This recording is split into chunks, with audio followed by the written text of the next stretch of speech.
지독한 빗줄기였다. 서울 강남의 스카이라인이 회색빛 장막 뒤로 숨어버린 오후, 진성그룹의 심장부인 제이타워 최고층 강지훈 회장의 집무실은 바깥의 혼돈이 무색하게 완벽한 침묵 속에 잠겨 있었다. 그는 서류 위를 훑어내리는 기계처럼 정확했다. 강지훈, 40살의 이 남자는 진성그룹을 재계서열 5위권으로 끌어올린 입지전적인 인물이었다. 얼음 요새라는 별명처럼 그는 감정을 드러내는 법이 없었고 그의 세계는 오차없는 통제하에 움직였다. 사소한 변수조차 허용되지 않는 완벽한 궤도였다. 하지만 오늘 그 궤도에 미세한 균열이 생기기 시작했다. 오후 4시, 다음 미팅을 위해 제이타워를 나선 그의 전용 세단이 테헤란로 한복판에서 꼼짝없이 멈춰섰다. 퇴근 시간과 폭우가 겹친 최악의 교통체증이었다. 회장님, 조금 지연될 것 같습니다. 10분 정도. 아니, 15분 이상 걸릴 수도 있겠습니다. 운전석의 김 비서가 룸미러로 조심스럽게 말했다. 그는 10년 넘게 지훈을 보좌했지만 여전히 그의 침묵이 가장 두려웠다. 지훈은 대답 대신 태블릿으로 시선을 돌렸다. 시간 낭비는 그가 가장 경멸하는 것이었다. 창밖의 요란한 빗소리와 경적소리는 두꺼운 방탄 유리를 뚫고 들어오지 못했다. 이 차 안은 여전히 그의 통제된 영역이었다. 그의 마이바흐 세단 내부는 바깥 세상과 완벽하게 분리된 고요한 성역이었다. 최고급 가죽 시트의 냄새와 옅은 공기청정기의 소리만이 존재했다. 그는 10분 단위로 쪼개진 스케줄표와 방금 승인한 인수합병 서류를 번갈아 확인하고 있었다. 지훈은 자신의 삶을 완벽하게 통제하는 남자였다. 한치의 오차도 없는 수트, 정확히 7시 정각에 시작하는 아침, 그리고 결코 감정을 드러내지 않는 포커페이스. 진성그룹의 수많은 임원들은 그의 차가운 결단력 앞에서는 숨조차 크게 쉬지 못했다. 회장님, 죄송합니다만 앞쪽에서 사고가 난 듯합니다. 10년째 그를 보좌해온 김 비서의 목소리가 인터컴을 통해 낮게 울렸다. 그는 지훈의 심기를 거스르지 않기 위해 단어 하나하나를 신중하게 골랐다. 지훈은 미간을 살짝 찌푸렸다. 대답은 없었다. 그저 손목의 파테 필립 시계를 확인했을 뿐이다. 4시 13분, 다음 미팅까지 17분이 남아 있었다. 이 도로에서 17분은 영원과도 같은 시간이었다. 그의 침묵은 어떤 질책보다 무거웠다. 김 비서는 마른 침을 삼키며 다시 한번 전방을 살폈다. 빗속에서 울리는 경적 소리들이 차 안의 고요함을 더욱 날카롭게 만들었다. 지훈은 태블릿의 전원 버튼을 눌러 화면을 껐다. 무의미한 기다림. 그가 가장 혐오하는 것이었다. 그는 처음으로 창밖의 혼돈을 정면으로 마주했다.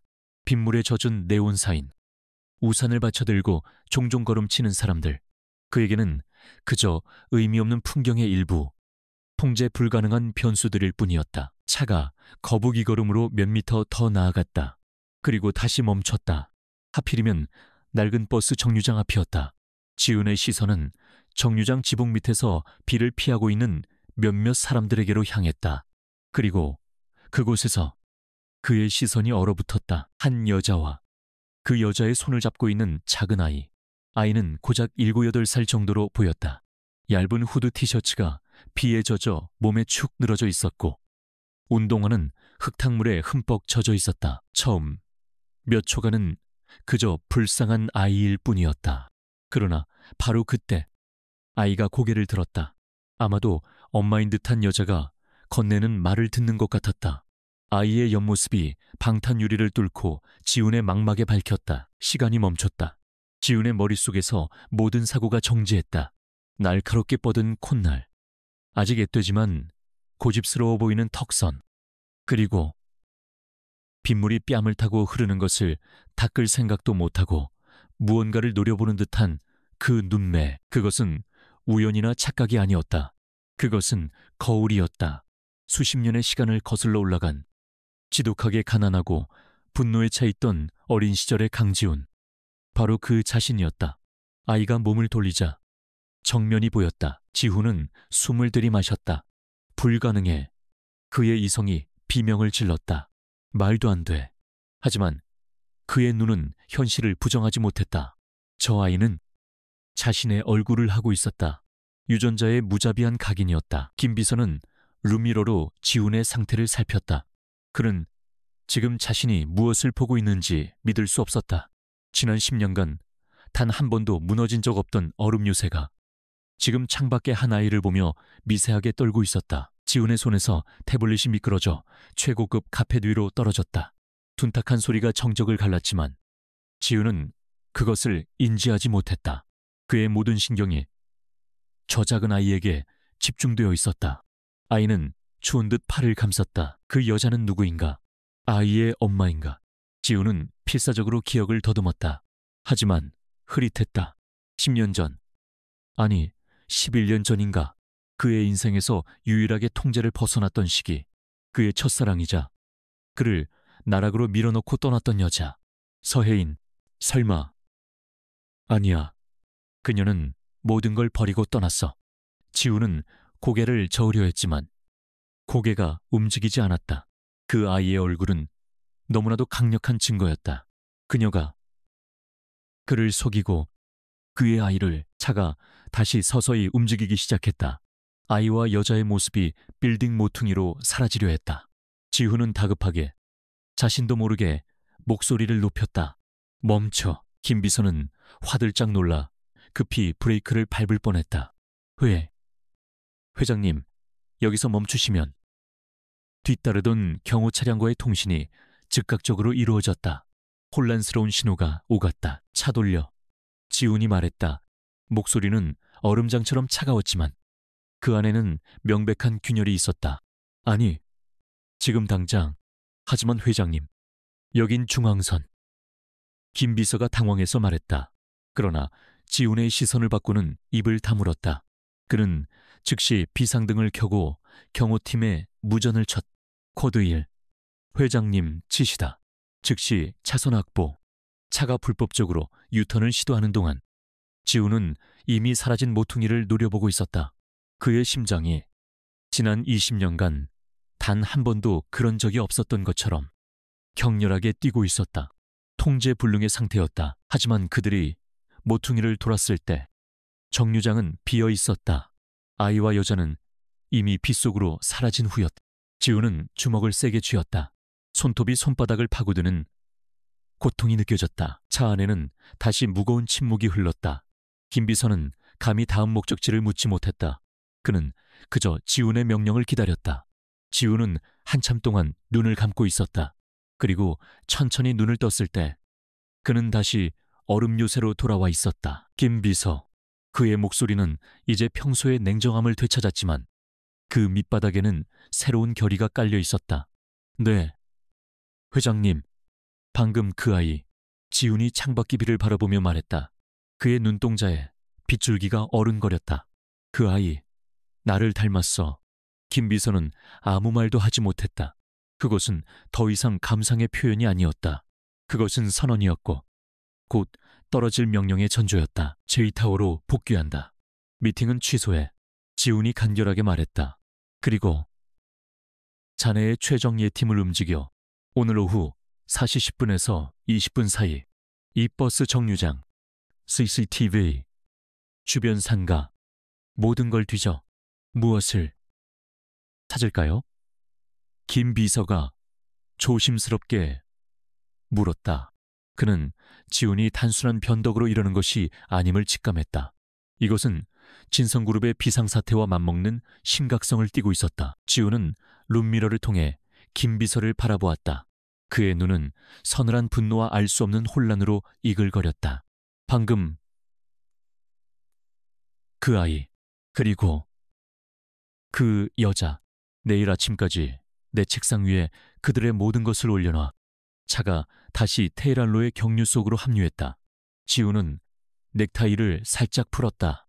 지난 10년간 단 한 번도 하지 않았던 행동이었다. 그의 완벽했던 세계, 빗속의 작은 아이라는 거대한 균열이 생겨났다. 제이타워로 돌아오는 길. 지훈은 한마디도 하지 않았다. 김 비서는 백미러로 보이는 그의 옆얼굴에서 폭풍전의 고요함을 읽었다. 그것은 단순한 호기심이 아니었다. 만약 그 아이가 정말 회장님의... 그렇다면 이것은 단순한 개인사를 넘어 그룹 전체의 후계 구도를 뒤흔들 수 있는 문제였다. 지훈의 머릿속은 그 아이의 얼굴과 11년 전의 기억이 뒤엉켜 있었다. 서혜인, 그의 20대를 송두리째 흔들었던 여자. 그녀는 지훈이 가진 유일한 약점이었다. 야망과 능력은 있었지만 아무것도 가진 것이 없던 시절. 그녀는 그의 유일한 안식처였다. 그러나 그녀는 그를 배신했다. 지훈이 아버지의 사업 실패로 모든 것을 잃고 사채업자들에게 쫓길 때 그녀는 홀연히 사라졌다. 그리고 며칠 뒤 그는 그녀가 라이벌 기업의 후계자와 약혼했다는 소식을 들었다. 돈을 택한 것이다. 그 배신감은 지훈을 지금의 얼음 요새로 만든 원동력이었다. 그는 사랑을 믿지 않았고 오직 힘과 돈, 그리고 통제만을 신봉하게 되었다. 그는 서혜인이라는 이름을 기억 속에서 완전히 지웠다고 생각했다. 하지만 오늘 본 그 아이는 지워버린 과거가 여전히 살아 숨쉬고 있음을, 심지어 그의 핏줄이라는 형태로 존재하고 있을지도 모른다는 끔찍한 가능성을 제시했다. 만약 그 아이가 그녀와 그 남자 사이의 아이라면 지훈은 그 생각에 역겨움을 느꼈다. 하지만 아이의 얼굴은 너무나도 강렬하게 강지훈을 주장하고 있었다. 그렇다면 그녀가 떠난 것이 배신이 아니라 다른 이유가 있었던 것일까? 아니, 그럴 리 없다. 그는 스스로의 판단을 의심하지 않았다. 차량이 제이타워 지하 주차장으로 미끄러져 들어왔다. 문이 열리고 지훈이 내렸다. 그는 젖은 도시의 공기를 패깁숙이 들이마셨다. 비 냄새에 섞여 아주 오래된 기억의 냄새가 나는 듯했다. 김비서. 그가 엘리베이터에 오르기 전 멈춰섰. 네. 회장님. 김비서는 긴장한 채 그의 다음 말을 기다렸다. 지훈의 눈은 이미 최고층 집무실의 데이터를 향해 있었지만 그의 마음은 빗속 거리에 남아 있었다. 조사는 보안 등급 최상으로 진행해 나 외에는 그 누구도 알아서는 안 돼.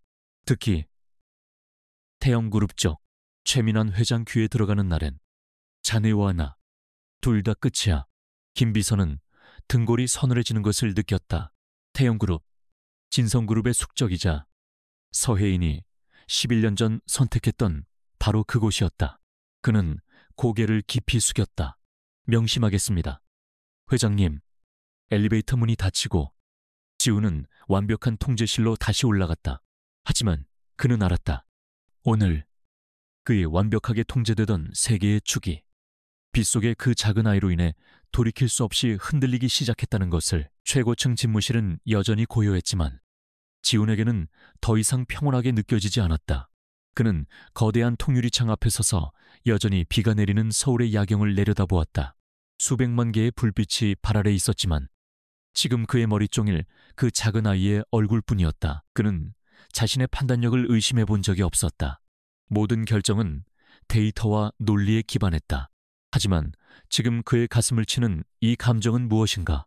분노, 후회, 아니면 두려움. 자신이 통제할 수 없는 과거의 유산이 나타났다는 것에 대한 두려움이었다. 그 아이가 만약 자신의 아이가 맞다면 그동안 그 아이와 그녀는 어떻게 살아온 것일까?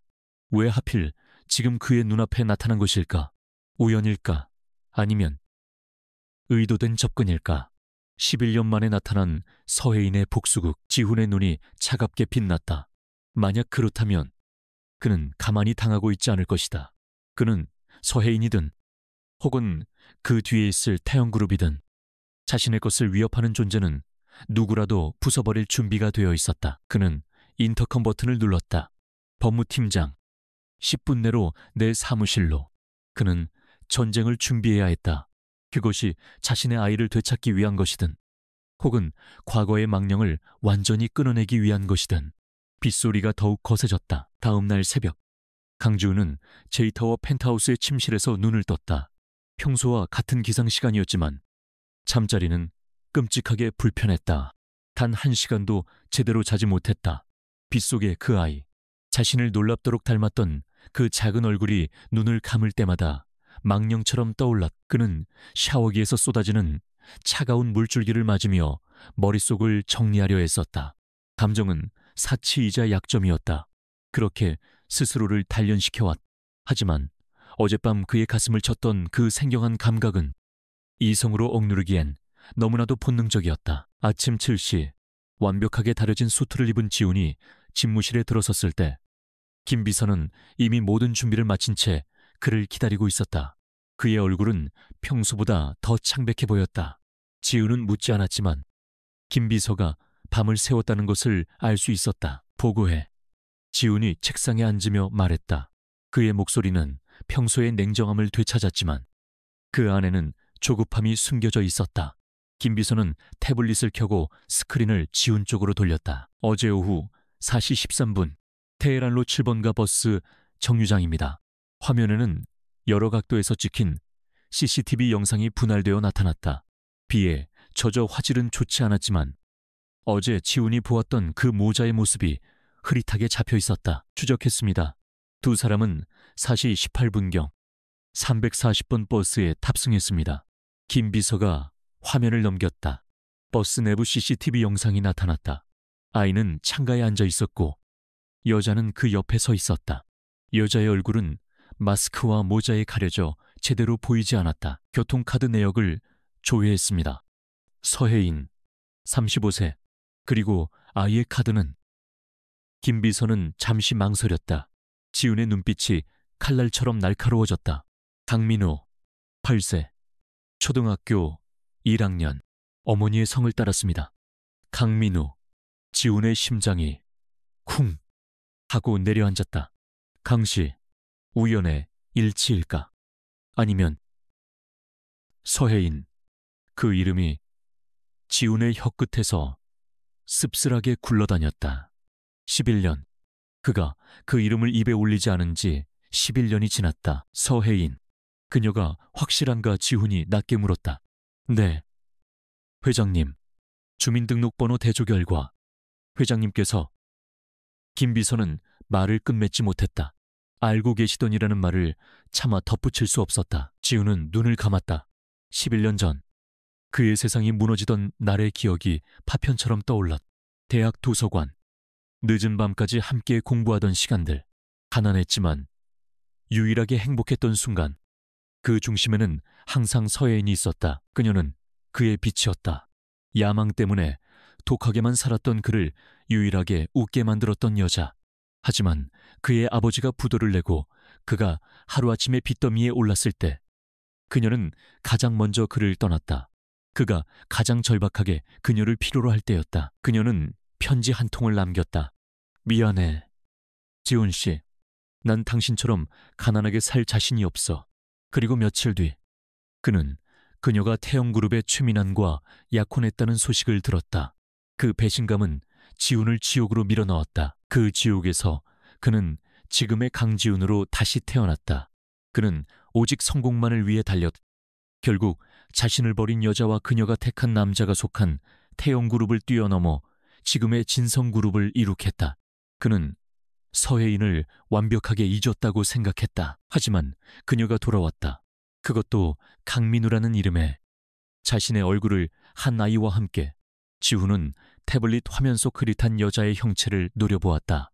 그녀의 현재 주소, 그리고 아이의 사진.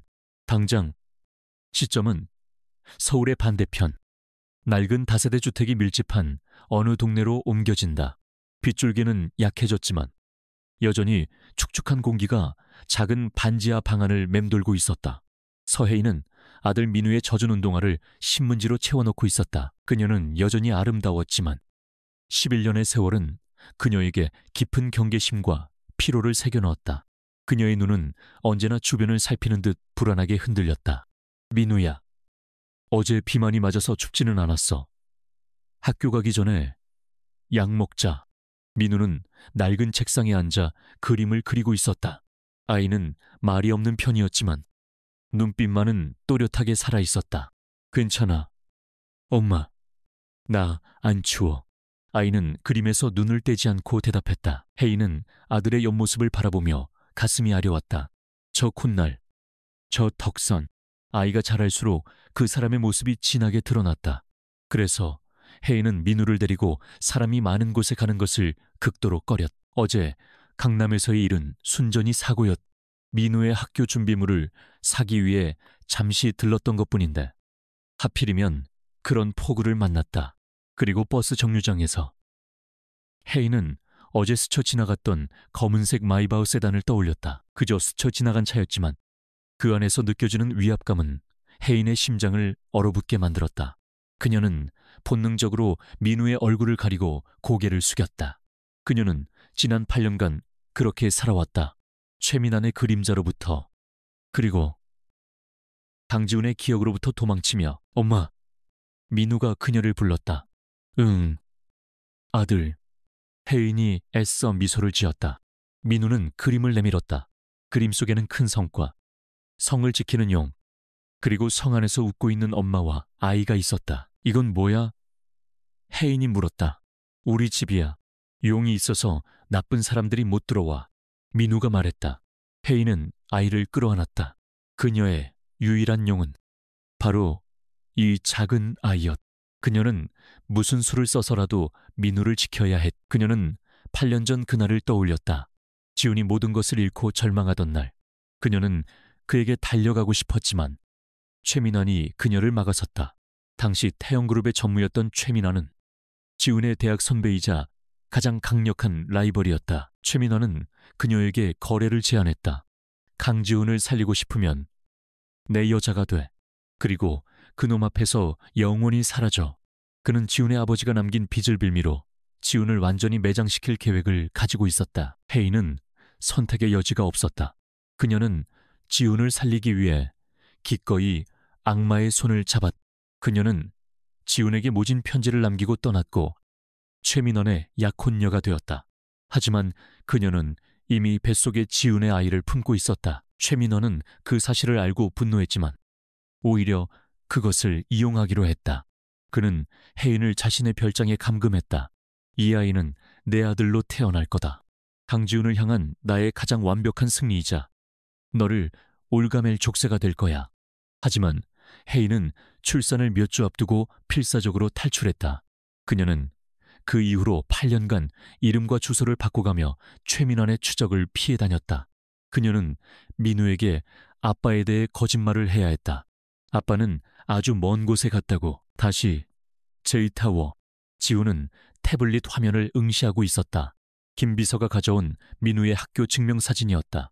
어제 빗속에서 본 것보다 훨씬 더 선명했다. 의심의 여지가 없었다. 아이는 강지훈의 어린 시절을 그대로 복제해 놓은 듯했다. 지훈의 손이 부들부들 떨렸다. 8년. 만약 저 아이가 8살이라면 그것은 정확히 그녀가 떠난 직후였다. 그녀는 그의 아이를 임신한 채 그를 배신하고 최민환에게 갔단 말인가. 서혜인. 그녀가 최민환과 결혼했나? 지훈이 물었다. 그의 목소리는 얼음 조각을 삼킨 듯 차가웠다. 김 비서는 고개를 저었다. 아닙니다. 약혼은 했지만 파혼했습니다. 파혼 시점은 8년 전입니다. 아이가 태어나기 직전으로 추정됩니다. 지훈의 머릿속이 복잡하게 얽혔다. 최민원과 파혼했다. 아이는 강씨다. 그렇다면 지난 8년간 그녀는 혼자서 아이를 키워왔다는 것인가? 왜 최민환을 버릴 만큼 대단한 것을 얻었나? 아니면 그녀의 현재 직업은 파견직 사무보조입니다. 하지만 한 달 전 계약이 만료되었습니다. 현재는 무직 상태입니다. 거주지는 보증금 500에 월세 30만 원짜리 반지하입니다. 지훈은 믿을 수 없다는 듯 김 비서를 바라보았다. 그의 아이를 가진 여자가 지난 8년간 그런 비참한 삶을 살았다고 그를 배신하고 돈을 택했던 여자가 앞뒤가 맞지 않았. 최민환. 태영그룹 쪽 반응은 지훈의 머릿속에 가장 유력한 용의자가 떠올랐다. 이 모든 것이 최민환이 꾸민 연극일 수도 있었다. 8년간 숨겨둔 아이를 이용해 지금의 자신을 흔들려는 것일 수도. 아직 특별한 움직임은 없습니다. 하지만 김 비서가 조심스럽게 입을 열었다. 서인 씨가 한 달 전 실직한 이유가 그녀가 일하던 하청업체가 갑자기 태영그룹의 계열사에 인수되었기 때문입니다. 구조조정 1순위로 해고되었습니다. 순간 지훈의 눈에 살기가 번뜩였다. 우연이 아니었다. 최민환. 그놈이 8년 만에 다시 서인을 찾아냈고 그녀를 압박하기 시작한 것이다. 그리고 어제 그녀와 아이가 우연히 강남 한복판에 나타났다. 이것은 서예인이 꾸민 일이 아닐 수도 있었다. 그녀 역시 피해자일 가능성이 생겼다. 최민환이 그녀를 벼랑 끝으로 몰아 자신 지훈에게 손을 벌리게 만들거나 혹은 아이를 빌미로 다른 협박을 하려는 수작일 수 있었다. 김비서, 지훈이 자리에서 일어났다. 네, 회장님. 서혜인과 강민우, 24시간 밀착 감시 부처. 단, 절대 들켜선 안 된다. 최민환 쪽에서 사람이 접근하는지, 그들이 어떤 대화를 나누는지, 사소한 것 하나도 놓치지 마. 그는 집무실 창가에 서서 도시를 내려다보았다. 어제와 같은 위치였지만 이제 그에게 이 도시는 다르게 보였다. 저 아래 어딘가에 자신의 핏줄이, 자신이 알지 못했던 과거의 파편이 숨쉬고 있었다. 그는 서예인을 다시 만나야 했다. 그것이 분노 때문이든 혹은 아직 밝혀지지 않은 진실 때문이든 그는 11년 전의 그날 대체 무슨 일이 있었는지 알아야만 했다. 그리고 그 아이, 민우. 만약 그 아이가 정말 자신의 아들이라면 지우는 자신의 심장이 다시 뛰는 것을 느꼈다. 그것은 분노가 아니었다. 8년간 존재조차 몰랐던 아들에 대한 설명할 수 없는 어떤 감정이었다. 그는 자신의 것을 지키기 위해서라면 무엇이든 할 남자였다. 그리고 그녀가 사는 곳 근처, 우리가 가진 가장 안전한 은신처를 확보해 언제든 두 사람을 옮길 수 있도록 지훈이 마지막 명령을 내렸다. 그는 최민환이 어떤 수를 쓰든 이번에는 자신이 먼저 움직일 생각이었다. 과거의 실수를 되풀이하지 않기 위해 강지훈은 모니터에서 눈을 떼지 못했다. 화면 속에는 낡은 놀이터에서 그네를 타고 있는 강민우의 모습이 담겨 있었다. 어제 김비서의 보고 이후 24시간 감시팀이 실시간으로 보내오는 영상이었다. 아이는 웃지 않았다. 그저 무표정하게 텅 빈 시선으로 앞뒤로 움직일 뿐이었다. 그 모습이 지훈의 심장을 날카롭게 찔렀다. 자신을 닮은 저 얼굴에 저 나이 아이에게 어울리지 않는 그늘이 껴 있었다. 그는 더 이상 이 차가운 타워 안에서 보고만 받고 있을 수 없었다. 어제 그가 느꼈던 혼란은 이제 하나의 명료한 목표의식으로 변해가고 있었다. 그는 서혜인을 직접 만나야 했다. 11년 전의 진실이 무엇이든, 그리고 지금 그녀가 어떤 거짓말을 준비하고 있든 그는 자신의 눈으로 확인해야 했다. 저 아이가 자신의 아들이 정말 맞는지, 그리고 왜 저토록 불행해 보이는지. 김비서, 차 준비해. 지훈이 인터컴을 눌렀다. 오늘은 내가 직접 운전한다. 마이바흐 말고. 가장 눈에 띄지 않는 세단으로 김비서의 당황한 목소리가 스피커를 통해 흘러나왔지만 지훈은 일방적으로 통신을 끊었다. 그는 경호팀도 따돌렸다. 이것은 진성그룹 회장의 업무가 아니었다. 이것은 강지훈이라는 한 남자가 잃어버린 8년의 시간을 확인하러 가는 지극히 개인적인 여정이었다. 그는 제네시스 G90의 운전대를 잡고 J타워를 빠져나왔다. 서울은 거대한 괴물처럼 서로 다른 얼굴을 하고 있었다. 그가 출발한 강남의 빛나는 마철로와 달리 내비게이션이 그를 이끈 곳은 시간이 멈춘 듯한 낡은 주택가였다. 금이 간 시멘트 바닥, 녹슨 대문, 전봇대에 어지럽게 얽힌 전선들. 그는 약속된 장소, 즉 서예인의 반지하 빌라가 내려다 보이는 골목 어귀에 차를 세웠다. 감시팀의 보고에 따르면 그녀는 곧 아이를 데리고 인근 마트에 갈 시간이었다. 그는 창문을 조금 내리고 축축하고 퀴퀴한 골목의 공기를 들이마셨다. 그의 세계와는 완벽하게 이질적인 냄새였다. 얼마나 지났을까? 30분, 어쩌면 1시간. 그에게는 영원처럼 느껴지는 시간이었다. 그는 초조하게 손가락으로 운전대를 두드렸다. 통제할 수 없는 상황을 기다린다는 것은 그에게 익숙하지 않은 고문이었다. 그리고 마침내 낡은 빌라의 철문이 삐걱거리며 열렸다. 서혜인이었. 지우는 숨을 참았다. 11년 만에 보는 그녀의 모습. 시간은 그녀에게서 풋풋함을 앗아간 대신 깊은 피로와 경계심을 남겨놓았다. 그녀는 여전히 마른 몸매였지만 값싼 티셔츠와 청바지는 그녀의 지친 삶을 대변하는 듯했다. 그녀의 손을 잡고 나온 아이, 강민우. 지우는 심장이 멎는 듯했다. 영상으로 보던 것과는 비교도 되지 않았다. 실제로 본 아이는 숨이 막힐 정도로 자신을 닮아 있었다. 그는 본능적으로 차문 손잡이를 잡았다. 그는 두 사람이 골목을 걸어가는 것을 지켜보았다. 혜인은 계속해서 주위를 두리번거렸다. 무언가를 극도로 경계하는 태도였다. 민우는 그저 엄마의 손에 이끌려 묵묵히 걸을 뿐이었다. 그들의 뒷모습은 위태로워 보였다. 지우는 차에서 내려 거리를 두고 그들을 따랐다. 그의 완벽한 수트와 굳은 표정은 이 낡은 동네와 어울리지 않았다. 지나가는 몇몇 주민들이 그를 힐끗거렸지만 그는 아랑곳하지 않았다. 그의 시선은 오직 두 사람에게 고정되어 있었다. 마트는 골목 끝에 있는 작은 슈퍼마켓이었다. 혜인이 채소 몇 가지와 두부를 고르는 동안 민우는 과자 코너 앞에서 망설이고 있었다. 아이는 차마 손을 뻗지 못하고 그저 바라보기만 했다. 혜인은 계산대 앞에서 지갑을 열었다. 지폐 몇 장과 동전 몇 개. 그녀는 잠시 망설이다가 결국 민우가 바라보던 과자를 집어들지 못했다.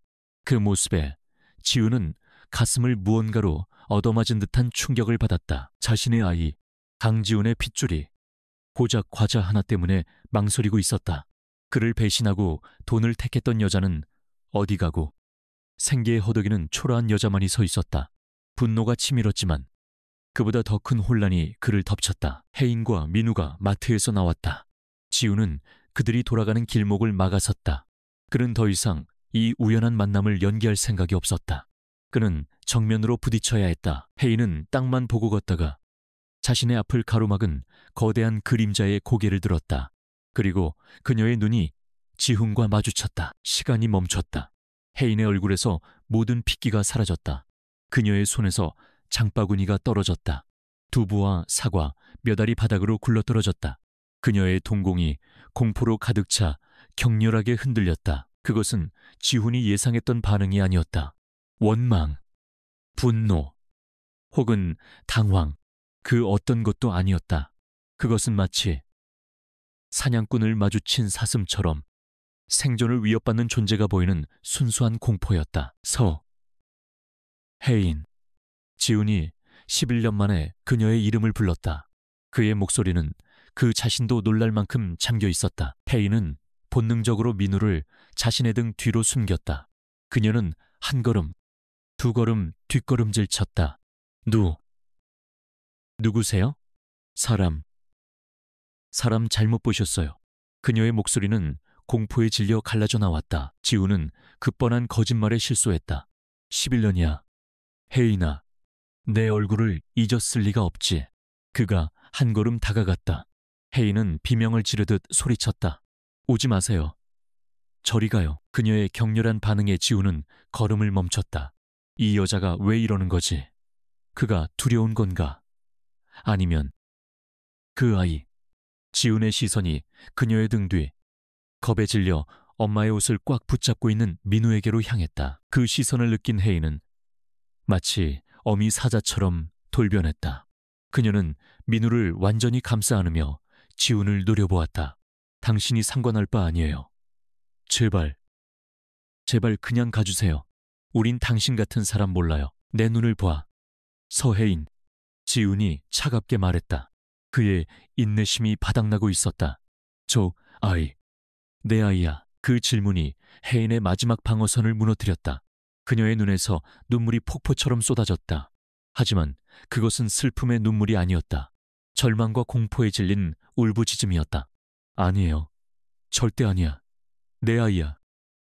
나 혼자만의 아이라고. 그녀는 미친 사람처럼 소리치며 민우의 손을 잡고 골목길을 달려내려갔다. 지훈은 그 자리에 못 박힌 듯 서 있었다. 그녀의 부인. 하지만 그 부인은 지훈에게 그 어떤 부인보다 더 강력한 확신을 주었다. 그녀의 공포는 자신을 향한 것이 아니었다. 지훈은 그녀가 소리치는 순간에도 공포에 질려 골목 어귀를 힐끗거리는 것을 놓치지 않았다. 그녀는 누군가가 이 만남을 지켜보고 있을까봐 두려워하고 있었다. 회장님. 어느새 김 비서가 차를 몰고 그의 곁에 와 있었다. 미행했습니다. 저 여자의 반응. 정상이 아닙니다. 마치 누군가에게 협박당하고 있는 것 같습니다. 지훈은 차에 올라탔다. 그는 혜인이 사라진 골목 끝을 노려보았다. 그녀의 필사적인 부정과 설명할 수 없는 공포. 모든 조각이 한 사람을 가리키고 있었다. 11년 전 그녀를 자신에게서 빼앗아갔던 그 남자 최민환. 지훈이 얼음처럼 차가운 목소리로 중얼거렸다. 그놈이었다. 그놈이 8년 만에 다시 서인을 찾아냈고 그녀와 아이를 이용해 자신을 위협하려 하고 있었다. 그녀의 빈곤함, 그녀의 공포, 그것은 모두 최민환이 만들어낸 것이었다. 김비서, 플랜 B를 실행해. 지훈이 명령했다. 감시팀 전원, 지금 즉시 서혜인과 강민우를 확보해 은신처로 이동시킨다. 그는 더 이상 이 게임을 최민환의 뜻대로 놀아나줄 생각이 없었다. 하지만 회장님, 저항이 심할 겁니다. 아이도. 김비서가 망설였다. 강제로라도 데려와. 지훈의 목소리에는 일말의 망설임도 없었다. 저 아이가 내 아들이라면 더 이상 저런 시궁창에서 공포에 떨게 둘 수 없어. 그의 쥐구십이 낡은 골목을 빠져나왔다. 지훈의 눈은 다시 제이타워를 향하고 있었지만 그의 마음은 이미 전쟁터의 한복판에 서 있었다. 이것은 단순한 과거사 정리가 아니었다. 이것은 그의 아들을 되찾기 위한, 그리고 최민환을 향한 11년 묵은 복수를 위한 전쟁의 시작이었다. 반지하 빌라의 문이 잠기고 혜인은 문에 기댄 채 주저앉았다. 그녀의 온몸이 사시나무처럼 떨리고 있었다. 민우가 겁에 질린 얼굴로 그녀를 바라보았다. 엄마, 아까 그 아저씨 누구야? 혜인은 아이를 끌어안고 흐느꼈다. 아무도 아니야. 민우야. 그냥 나쁜 사람이야. 그녀는 거짓말을 했다. 하지만 어떻게 말할 수 있을까?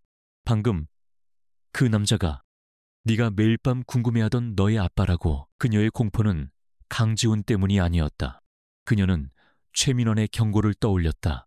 만약 강지훈이 내 아들의 존재를 알게 되는 날엔 그 아이, 내 눈앞에서 사라지게 될 줄 알아. 최민아는 그런 짓을 하고도 남을 인간이었다. 지훈의 등장은 그녀가 지난 8년간 필사적으로 지켜온 작은 세계가 곧 파괴될 것이라는 끔찍한 전조였다. 그녀는 민우를 데리고 도망쳐야 했다. 당장 그들이 자신들을 찾아내기 전에. 태영그룹 본사, 최민환 회장의 집무실은 강지훈의 공간과는 정반대의 의미로 숨이 막혔다. 값비싼 골동품들이 과시적으로 널려 있었고 짙은 시가 향이 두꺼운 카펫에 배어 있었다.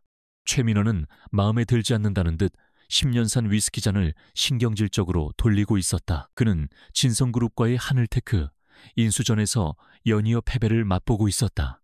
강지훈, 11년 전 자신의 발밑에서 기어다니던 그 풋내기가 이제 자신의 목을 조르고 있었다.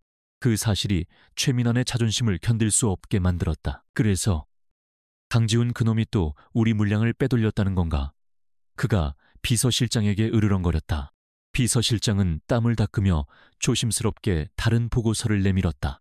회장님, 그것과는 별개의 보고입니다만 강 회장의 어제 동선이 좀 이상합니다. 최민환은 짜증스럽게 서류를 받아들었다. 그의 사생활 따위 관심 없었다. 하지만 강남을 벗어남, 경호팀 대동 없이 개인 행동, 낡은 주택가 같은 단어들이 그의 눈길을 사로잡았다. 그리고 다음 페이지에 적힌 이름을 보았다. 서혜인. 순간 최민환의 뇌리에 잊고 있었던 기억 하나가 스쳐 지나갔다. 11년 전 자신이 직접 짓밟았던 강지훈의 여자, 모든 것을 빼앗긴 지훈에게서 유일하게 남은 것을 마저 빼앗기 위해 그가 탐냈던 여자 서혜인. 그가 이름을 되뇌었다. 이 여자가 왜 아직도... 강지훈이 이 여자를 만났다고 그는 비웃음을 터뜨렸다. 그 얼음덩어리 같은 놈이 아직도 옛정을 못 잊었나 보군. 한심한 놈. 그는 그 여자를 완전히 잊고 있었다. 8년 전 자신의 별장에서 임신한 몸으로 도망쳤던 독한 여자. 그는 그녀가 어디선가 비참하게 굴러다니고 있을 거라 생각했다. 하지만 하필 지금 강지훈이 그녀와 접촉했다. 이 여자 지금 어디 있지? 당장 알아봐.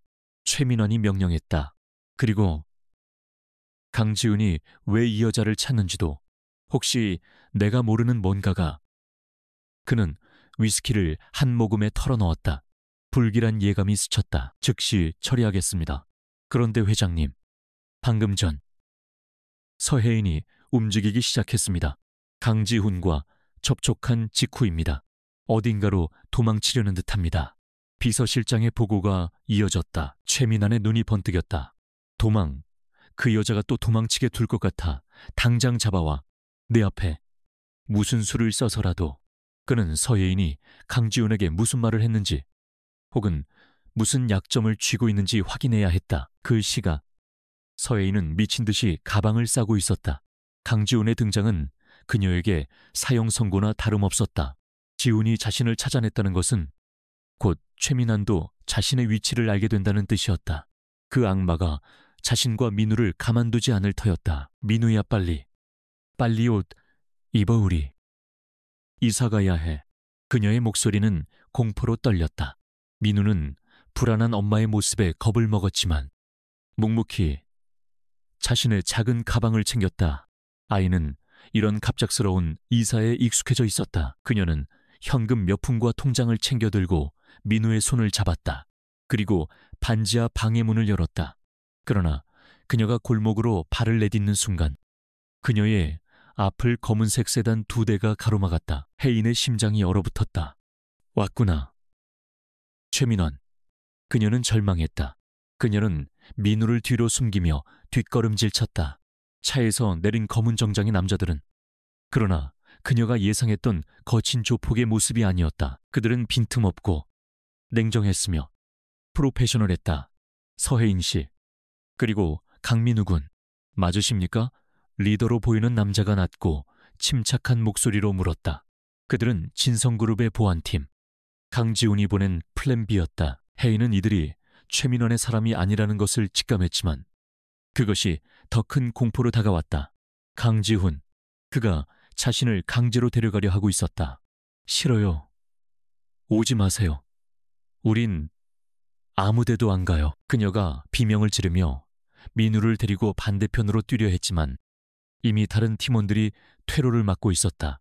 서혜인 씨, 저항하지 마십시오. 우린 당신들을 해치려는 게 아닙니다. 보호하려는 겁니다. 보호, 누가 당신들한테 그런 걸 부탁했죠? 이건 납치예요. 혜인이 절박하게 외쳤다. 제발, 제발 민우만은. 민우는 아무것도 몰라요. 팀 리더는 잠시 망설이다가 귀에 꽂힌 인이어에 대고 보고했다. 회장님, 대상의 저항이 심합니다. 특히 최민원의 이름을 언급하며 그가 보낸 것이냐고 묻고 있습니다. 제이타워의 지훈은 그 보고를 들으며 눈을 감았다. 최민환, 그녀의 입에서 그 이름이 나왔다. 그녀는 자신을 두려워하는 것이 아니었다. 그녀는 최민환을 두려워하고 있었다. 11년 전의 그날, 무언가 자신이 모르는 거대한 진실이 숨겨져 있음을 확신했다. 강제로라도 태워 아이가 놀라지 않게. 최대한 조용히 지훈이 마지막 명령을 내렸다. 그는 이제 이성을 되찾았다. 이것은 감정적인 재회가 아니었다. 이것은 전쟁이었고 그는 자신의 가장 중요한 자산을 적의 소나기에서 되찾아오는 중이었다. 팀원들이 일사불란하게 움직였다. 한 명이 민우의 시야를 가렸고 다른 한 명이 혜인의 팔을 붙잡아 차 안으로 밀어넣었다. 안 돼. 민우야, 민우야. 혜인의 절규가 낡은 골목에 울려 퍼졌지만 차문은 무정하게 닫혔다. 검은색 세단 2대는 순식간에 골목을 빠져나갔다. 그들이 사라지고 불과 5분 뒤 거친 타이어 마찰음을 내며 또 다른 차들이 골목에 도착했다. 태영 그룹, 최민환이 보낸 사설 용역들이었다. 그들은 텅 빈 반지하방의 문을 거칠게 걷어차고 들어갔다. 이미 짐이 반쯤 쌓여진 방. 그들은 늦었다. 젠장 놓쳤어. 용역팀장이 욕설을 내뱉으며 최민환에게 보고했다. 뭐 놓쳐 그 여자가 제 발로 하늘로 솟았단 말이야. 최민환이 전화기 너머로 고함을 질렀다. 크게. 회장님, 진성그룹 놈들입니다. 저희보다 한 발 빨랐습니다. 그들이 서혜인과 아이를 데려갔습니다. 최민환의 사무실에 잠시 정적이 흘렀다. 아이. 그가 되물었다. 네, 8살 정도 되어 보이는 남자아이였습니다. 최민환은 수화기를 천천히 내려놓았다. 8살. 서혜인이 자신에게서 도망친 시기와 정확히 일치했다. 그리고 강지훈이 그 아이를 직접 데려갔다. 모든 조각이 맞춰졌다. 그는 그제야 자신이 8년 전에 무슨 짓을 저질렀는지 깨달았다. 그는 강지훈의 여자를 빼앗았다고 생각했다. 하지만 아니었다. 그는 강지훈의 핏줄을 8년간 숨겨주고 있었던 셈이다. 그리고 이제 그 핏줄이 강지훈의 손에 들어갔다. 하하하. 최민원이 갑자기 광기 어린 웃음을 터뜨렸다. 강지훈. 그 차가운 놈에게 아이가 생겼다고 약점이. 생겼구나. 그는 비서실장을 불렀다. 당장 하늘테크 인수전에서 한 발 빼. 대신 진성그룹의 후계 구도에 대한 루머를 시장에 퍼뜨려 강지훈 회장에게 숨겨둔 아들이 있다고. 최민원의 눈이 탐욕과 잔인함으로 빛났다. 그는 강지훈이 그 아이를 공식적으로 인정하지 못할 것이라 확신했다. 사생아, 그것은 강지훈의 완벽한 이미지에 치명적인 흠집이 될 터였다. 그는 이 싸움이 비즈니스에서 개인적인 진흙탕 싸움으로 변했음을 직감했다. 그리고 그는 진흙탕 싸움의 전문가였다. 강지훈이 마련한 은신처는 한강이 내려다 보이는 최고급 레지던스였다. 제이타워의 펜트하우스만큼이나 철저한 보안을 자랑하는 곳이었다. 하지만 서해인에게 이곳은 더 정교하게 만들어진 감옥일 뿐이었다. 그녀는 민우를 품에 꼭 안은 채 방 한가운데서 꼼짝도 하지 않았. 지훈이 보낸 보안팀원들이 정중하게 음식을 권하고 아이를 위한 장난감을 가져왔지만 그녀는 독이 든 사과를 보듯 경계했다. 아무것도 필요 없어요. 제발 저희를 내보내주세요. 그녀의 목소리는 쉬어 있었. 당신들이 원하는 게 뭐예요? 돈이라면. 내가 가진 건 이게 전부지만. 그녀는 떨리는 손으로 가방에서 낡은 통장을 꺼내려 했다. 강지훈은 통유리창을 통해 그 모습을 지켜보고 있었다. 그는 다른 방에 마련된 별도의 지휘센터에 있었다. 김 비서가 가져온 보고서는 이미 그의 손에 들려 있었다. 최민원 쪽에서 우리 차량을 추격했습니다. 5분 차이였습니다. 5분. 지훈은 주먹을 쥐었다. 그가 조금만 늦었더라면 그의 아들은 지금쯤 최민원의 소나기에 들어가 있었을 것이다. 회장님, 서혜인 씨가 회장님을 뵙고 싶지 않다고 합니다. 계속해서 그 사람이 알게 될 거라고. 공포에 질려 있습니다. 지훈은 모니터를 노려보았다. 민우는 겁에 질린 엄마의 등 뒤에 숨어 그 커다란 눈으로 방 안의 낯선 사람들을 훑어보고 있었다. 그 눈빛은 지훈의 가슴을 찔렀다. 최민원이 그녀에게 무슨 짓을 한 거지? 그는 11년 전 그녀가 남기고 간 편지를 떠올렸다. 미안해. 지훈 씨, 난 당신처럼 가난하게 살 자신이 없어. 그 편지는 분명 그녀의 필체였다. 그 배신은 너무나도 선명했다. 하지만 지금 그녀의 모습은 돈을 쫓아 떠난 여자의 모습이 아니었다. 지훈은 다시 제이타워로 향했다. 서혜인은 지금 대화가 가능한 상태가 아니었다. 그녀를 그렇게 만든 원인을 먼저 제거해야 했다. 김 비서, 어제 그 팀 말고 내 직속 감사팀을 동원해. 감사팀 말입니까? 기업 내부 감사를. 김 비서가 의아해했다. 11년 전 내 아버지가 부도났을 때 태영그룹과 최민원의 모든 행적을 다시 조사해. 특히 서혜인과 관련된 모든 것, 당시 그녀 주변 인물, 통화 내역, 계좌, 먼지 하나까지 다 털어. 지훈은 자신의 집무실로 돌아왔다. 그는 11년 만에 처음으로 자신의 과거를, 그가 애써 묻어버렸던 가장 고통스러운 기억을 정면으로 마주해야 했다. 그는 서혜인이 배신했다고 결론 내렸지만 그 과정을 제대로 파헤쳐 본 적은 없었다. 감사팀은 진성그룹의 심장부에서 가장 유능하지만 가장 비밀스러운 조직이었다. 그들은 24시간 만에 11년 전의 기록들을 지훈의 책상 위에 올려놓았다. 회장님, 이상한 점이 있습니다. 당시 회장님의 부친을 압박하던 사채업자들 중 일부가 태영그룹과 연결되어 있었습니다. 지훈의 눈이 가늘어졌다. 자세히 보고해. 이들은 페이퍼 컴퍼니를 통해 움직였지만 자금의 최종 출처는 최민환 회장의 개인 비자금이었습니다. 그는 단순히 회장님의 재기를 막으려던 것이 아니라 처음부터 회장님을 감옥에 보낼 작정이었습니다. 지우는 서늘함을 느꼈다. 그는 그저 운이 나빠 모든 것을 잃었다고 생각했다. 하지만 아니었다. 최민환이 처음부터 덫을 놓고 그를 사냥하고 있었다. 서혜인은 그녀의 계좌는 깨끗합니다. 오히려 이상할 정도로 깨끗합니다. 최민환에게서 돈을 받았다면 흔적이 남아야 하는데 전혀 없습니다. 김 비서가 다음 자료를 넘겼다. 하지만 결정적인 증인을 찾았습니다. 증인의 이름은 박선영, 11년 전 최민환의 수석 비서였다. 그녀는 서혜인이 사라진 직후 갑자기 사직하고 지방으로 낙향했다.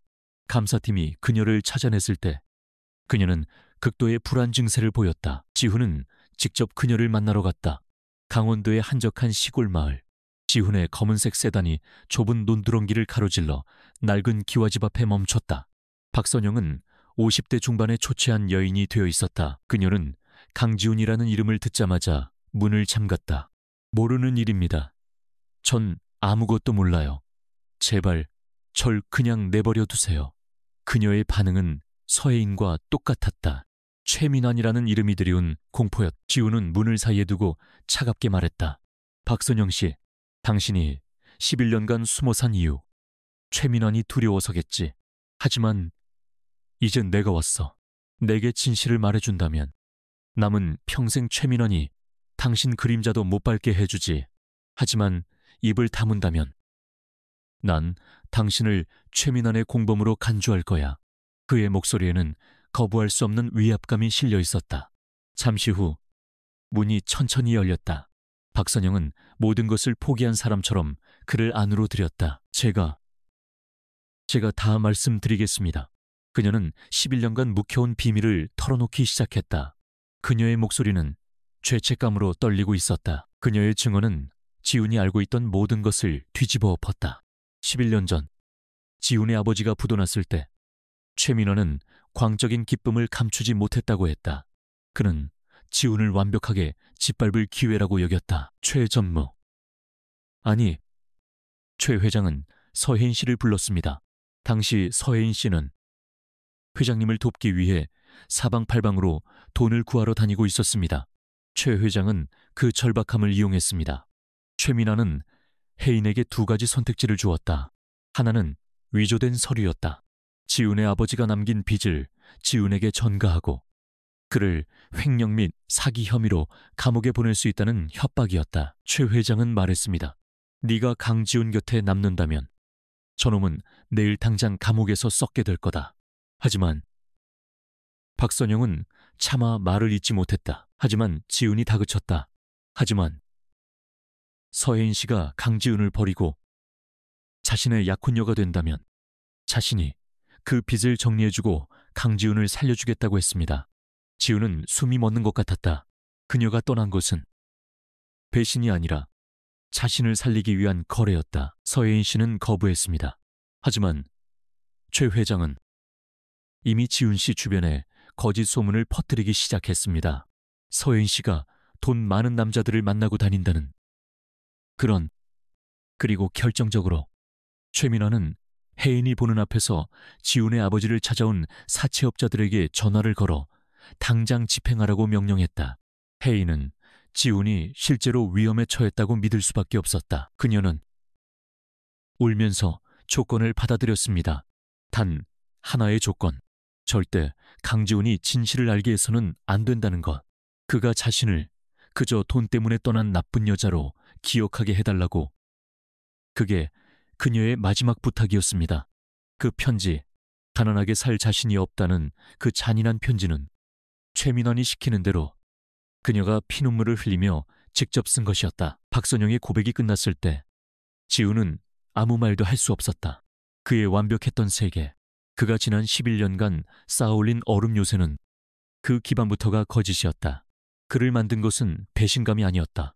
그것은 희생이었다. 그는 서혜인을 원망하며 성공을 향해 달렸지만 사실은 그녀의 희생 위에서 지금의 자리에 오른 것이었다. 그가 그녀를 증오하는 동안 그녀는 혼자서 지훈이 중얼거렸다. 그래, 그 아이, 그녀가 임신한 걸 알았나? 박선영은 고개를 끄덕였다. 약혼 직후에 알게 되었습니다. 최 회장은 광분했습니다. 하지만 이내 웃더군요. 강지훈의 아이를 내 아들로 키우겠다. 이것보다 더 완벽한 복수는 없다고 했습니다. 지훈의 눈에서 얼음장 같은 분노가 뿜어져 나왔다. 그것은 더 이상 서혜인을 향한 것이 아니었다. 그것은 자신의 인생 전체를 농락한 최민환을 향한 살이에 가까운 분노였다. 그는 박선영에게 새로운 신분과 안전을 약속하고 그곳을 떠났다. 차가 서울로 향하는 동안 지훈은 단 한마디도 하지 않았다. 김비서는 감히 그의 표정을 살필 수 없었다. 지훈은 은신처로 돌아왔다. 그는 망설임 없이 서혜인이 있는 방문을 열었다. 혜인은 그가 들어서는 것을 보고 경악하며 민우를 감쌌다. 오지 마세요. 원하는 게 뭐예요? 지훈은 그녀의 앞에 멈춰섰다. 그는 그녀의 공포에 질린 눈을, 지난 11년간의 고통이 새겨진 그 얼굴을 바라보았다. 그는 천천히, 아주 천천히 무릎을 꿇었다. 그녀의 앞에서, 그리고 그의 아들 앞에서. 얼음 요새 강지훈이 태어나서 처음으로 무릎을 꿇었다. 미안해. 혜인아. 그의 목소리는 11년의 시간을 넘어 처절한 후회와 함께 터져나왔다. 내가 너무 늦게 알았어. 서혜인은 얼어붙었다. 그녀의 앞에 무릎을 꿇고 있는 남자는 그녀가 알던 강지훈이 아니었다. 지난 11년간 그녀가 증오하고 동시에 그리워했던 남자, 그리고 지난 8년간 자신의 아들에게 존재조차 말할 수 없었던 그 남자가 아니었다. 그의 사과는 혼란스러웠다. 무슨 소리예요? 그녀는 민우를 더욱 세게 끌어안으며 뒷걸음질 쳤다. 이제 와서 왜? 또 무슨 짓을 하려고 나한테 이러는 거예요? 최민환. 그 사람이 시켰어요. 그녀의 머릿속은 온통 최민환에 대한 공포로 가득 차 있었다. 강지훈의 이 갑작스러운 태도 변화조차 그가 꾸민 또 다른 잔인한 연극의 일부처럼 느껴졌다. 지훈은 천천히 일어섰다. 그녀의 눈에 서린 불신이 칼날이 되어 그의 심장을 찔렀다. 11년의 세월이 그들 사이에 쌓아올린 불신의 벽은 그의 사과 한마디로 무너질 만큼 얕지 않았. 박선영 씨를 만났어. 지훈이 낮고 잠긴 목소리로 말했다. 11년 전 최민환이 당신에게 무슨 짓을 했는지, 당신이 날 살리기 위해 어떤 거래를 했는지 전부 다 들었어. 박선영이라는 이름이 나오자 혜인의 눈이 경악으로 크게 뜨였다. 그녀가 살아있었단 말인가? 그리고 지훈에게 모든 것을... 안 돼. 그녀는 더 이상 버틸 수 없다는 듯 다리가 풀려 주저앉았다. 진실이 밝혀졌다는 안도감보다 이제 모든 것이 끝장났다는 절망감이 그녀를 덮쳤다. 이제 그 사람이 알게 될 거야. 당신이 다 알았다는 걸 그 사람이 알게 되면 민우가 위험해져. 그녀는 지훈을 원망스럽게 노려보았다. 왜 그랬어요? 왜 이제 와서? 그냥 모른 척 살지. 왜 우리 앞에 나타나서? 그녀의 절규는 분노이자 지독한 두려움의 표현이었다. 바로 그때였다. 지훈의 주머니에서 진동하던 휴대폰이 격렬하게 울리기 시작했다. 김비서였다. 지훈은 혜인을 바라보며 통화 버튼을 눌렀다. 무슨 일이지? 회장님, 지금 즉시 뉴스 속보를 확인하셔야 합니다. 시장이 이상합니다. 김비서의 다급한 목소리가 지훈의 귓전을 때렸다. 지훈은 재빨리 벽에 걸린 TV를 켰다. 경제 채널. 화면 하단에는 붉은색 자막이 긴급하게 흘러가고 있었다. 진성그룹. 오너리스크 급부상 정체불명 후계자설. 솔솔. 동시에 증권가 정보지 찌라시가 메신저를 통해 미친 듯이 퍼져나가고 있었다. J타워의 얼음 요새. 8세 사생아 존재 확인. 강지훈 회장의 숨겨진 여자와 아들. 극비은신처로 이동 중. 최민환의 반격이었다. 그는 서혜인과 민우를 놓쳤다는 것을 알게 된 순간 망설이지 않고 가장 강력한 카드를 던진 것이다. 그는 지훈이 아이를 보호하기 위해 은신처로 옮겼다는 사실까지 파악하고 있었다. 젠장. 지훈이 낮게 욕설을 내뱉었다. 최민아는 강지훈을 정면으로 공격하지 않았다. 그는 지훈이 가장 중요하게 생각하는 두 가지, 진성그룹과 강민우를 동시에 공격했다. 그는 강지훈이 이 아이를 회장의 아들로 공식 인정할 수 없으리라는 것을 알고 있었다. 사생아 스캔들은 특히나 완벽한 통제와 카리스마로 그룹을 이끌어온 지훈에게는 치명적인 약점이었다. 주주들은 동요할 것이고 이사회는 분열될 터였다. 이것은 지훈에게 잔인한 선택을 강요하는 것이었다. 아들을 지키기 위해 회사를 위기에 빠뜨릴 것인가? 아니면 회사를 지키기 위해 아들의 존재를 부정할 것인가? 최민호는 지훈이 어떤 선택을 하든 그 과정에서 무너져 내릴 것이라 확신했다. 회장님, 주가가 개장 10분 만에 7% 폭락했습니다. 최민환 쪽에서 차명 계좌를 이용해 조직적으로 물량을 쏟아내고 있습니다. 루머를 이용한 주가 조작입니다. 지훈은 TV 화면 속에서 공포에 질려 자신을 바라보는 서혜인을 보았다. 그녀 역시 뉴스 자막을 보았다. 강지훈 회장의 숨겨진 여자. 그 단어가 그녀를 다시 사지로 몰아넣고 있었다. 이거 나 때문이야. 혜인이 떨리는 목소리로 중얼거렸다. 나랑 민우 때문에. 당신 회사가. 그녀는 자신이 결국 지훈의 발목을 잡는 존재가 되었다는 사실에 절망했다. 엄마. 왜 그래? 민우가 겁에 질린 채 엄마의 팔을 흔들었다. 아이는 TV 속 아나운서가 하는 말이 무슨 뜻인지는 몰랐지만 방 안을 가득 채운 공포와 절망의 기운은 고스란히 느끼고 있었다. 지훈은 아이에게 다가갔다. 그는 민우와 눈높이를 맞추기 위해 다시 한쪽 무릎을 꿇었다. 그의 눈은 더 이상 혼란스럽거나 후회에 차 있지 않았다. 그것은 다시 얼음 요새의 눈빛으로, 하지만 이전보다 더 단단하고 뜨거운 결의로 빛나고 있었다. 민우. 그가 처음으로 아이의 이름을 불렀다. 아이는 움찔하며 혜인의 뒤로 숨었다. 괜찮아. 아무 일도 없어. 그냥 나쁜 벌레가 나타나서 아저씨가 잡아주려는 거야. 그는 혜인을 향해 고개를 돌렸다. 최민환이 원하는 건 이게 아니야. 이건 시작일 뿐이야. 그가 차갑게 말했다. 그는 이 스캔들로 나를 흔들고 진성그룹의 주가를 떨어뜨린 다음 적대적 MA를 시도할 거야. 하늘테크 인수전에서 밀린 것에 대한 복수지. 그리고 그는 덧붙이지 않은 말이 있었다. 최민원의 진짜 목표는 진성그룹뿐만이 아니었다. 그는 이 모든 혼란을 틈타 가장 취약해진 민우와 혜인을 다시 빼앗아오려 할 터였다. 자신의 손으로 직접 강지훈의 모든 것을 파괴하기 위해. 당신 어떡할 거예요? 혜인이 물었다. 그녀의 목소리에는 여전히 두려움이 남아있었지만 지훈의 단호한 태도에 아주 미세한 기댐이 실리기 시작했다. 지훈은 일어섰다. 그는 김비서에게 명령했다. 언론 대응팀 10분 내로 소집해 사실무근으로 공식 입장 발표해 주가 방어를 위해 자사주 매입 준비하고 금융감독원에 즉시 태영그룹의 주가 조작 혐의로 조사 의뢰해. 그의 명령은 빠르고 정확했다. 위기 상황에서 그는 더욱 냉철해졌다. 하지만 이것은 방어일 뿐이었다. 최민환은 단순한 루머로 끝나지 않을 것이다. 그는 증거, 즉 서혜인과 민우를 세상에 공개하려 할 터였다. 최민환은 당신과 민우를 노릴 거야. 이 루머를 사실로 만들기 위해서. 이곳은 더 이상 안전하지 않아. 지훈이 말했다. 그럼 우린 또 도망쳐야 해요.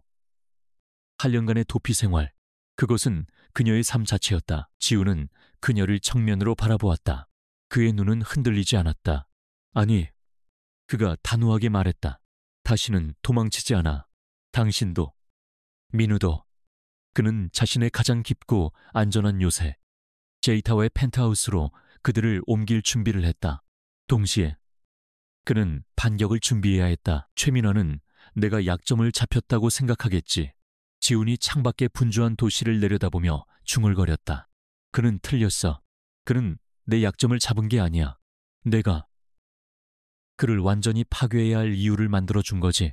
칠흑 같은 어둠을 뚫고 검은색 방탄세단이 제이타워 지하 주차장의 가장 깊숙한 곳, 오직 강지훈만이 접근할 수 있는 전용 구역으로 미끄러져 들어왔다.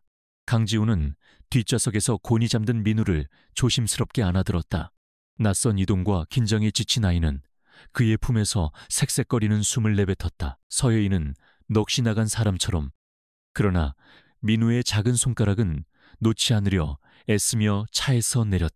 그녀의 눈은 불안하게 흔들렸다. 김 비서가 그들을 회장 전용 엘리베이터로 안내했다. 어떠한 외부인의 침입도 허용되지 않는 강지훈의 가장 내밀한 심장부로 향하는 통로였다. 둔탁한 금속음과 함께 엘리베이터 문이 닫히자 혜인은 자기도 모르게 움찔했다. 그녀는 또다시 갇히고 있었다. 8년간 피해 다닌 최민환의 감옥에서 벗어나자마자 이제는 강지훈의 감옥으로 들어서고 있었다. 이번에는 그 어떤 곳보다 더 높고 더 화려하며 더 빠져나가기 힘든 감옥이었다. 엘리베이터 문이 열리자 숨막히는 야경이 그들을 맞이했다. 제이타워의 꼭대기층, 펜트하우스, 서울의 모든 불빛이 그들의 발 아래 융단처럼 깔려 있었다. 지난 8년간 반지하의 퀴퀴한 곰팡내와 어둠 속에서 살아온 혜인에게는 모든 것이 지독하게 비현실적인 공간이었다. 민우는 어느새 잠에서 깨어 거대한 통유리창 밖으로 펼쳐진 광경에 넋을 잃고 바라보았다. 엄마, 별이 밑에 있어. 아이의 순수한 감탄사에 혜인의 가슴이 미어졌다. 여기서는 아무도 당신들을 건드리지 못해. 지훈이 아이를 침대에 누이며 낮게 말했다. 그의 목소리에는 어떠한 감정도 실려있지 않았다. 그는 이미 후회하는 남자 모드에서 사령관 모드로 완벽하게 전환되어 있었다. 그는 이 요새의 주인이었고 요새 안의 모든 것을 통제해야 했다. 민우방은 저쪽이야. 전문 보육사와 경호팀이 24시간 대기할 거다. 필요한 건 뭐든 말해. 그는 마치 업무 지시를 내리듯 간결하게 말했다. 혜인은 그를 노려보았다. 그녀의 눈에 다시 경계심이 어렸다. 이게 당신이 말한 보호예요. 우릴 여기에 가둬두고 당신은 뭘 하려는 거죠? 최민환이 퍼뜨린 그 소문들. 그거 막으려고 우릴 이용하는 거 아니에요. 그녀는 아직 그를 완전히 믿지 못했다. 11년의 오해와 8년의 공포가 그렇게 쉽게 사라질 리 없었다.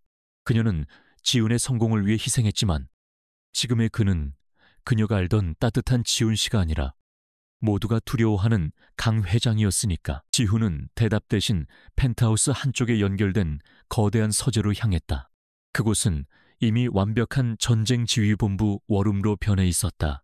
수십 개의 모니터가 뉴욕에서 서울까지 전 세계 금융시장의 움직임과 태영그룹의 실시간, 주가 변동, 그리고 관련 뉴스 속보들을 쉴 새 없이 띄우고 있었다. 최민환이 여론전으로 나왔다. 지훈이 가장 큰 모니터를 보며 말했다. 김 비서와 핵심 전략팀이 그의 뒤에 도열해 있었다. 그는 내가 사생아 스캔들이라는 진흙탕에 발목 잡혀 무너질 거라 계산했겠지. 내가 수비만 할 거라고. 지훈의 입가에 얼음처럼 차가운 미소가 걸렸다. 어리석긴.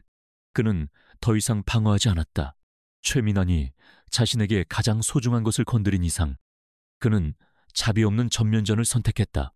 최민환이 우리에게 진흙을 던졌다면 우리는 그에게 지옥불을 던진다. 자사주 매입으로 주가 방어하는 건 기본이야. 지금부터는 공격이다. 그의 명령은 빠르고 정확했다. 감사팀, 11년 전 박선영의 증언, 그리고 최민환이 내 아버지를 파멸시키기 위해 동원했던 사채업자들의 자금 흐름, 그걸 지금 태영그룹이 주가 조작에 사용하는 차명 계좌들과 연결시켜 최민환은 11년 전이나 지금이나 똑같은 돈으로 더러운 짓을 하고 있을 테니까. 지훈의 직감은 정확했다. 진성그룹의 최고 재무 전문가들과 해커들로 구성된 감사팀은 밤새 최민환의 자금줄을 역추적했다.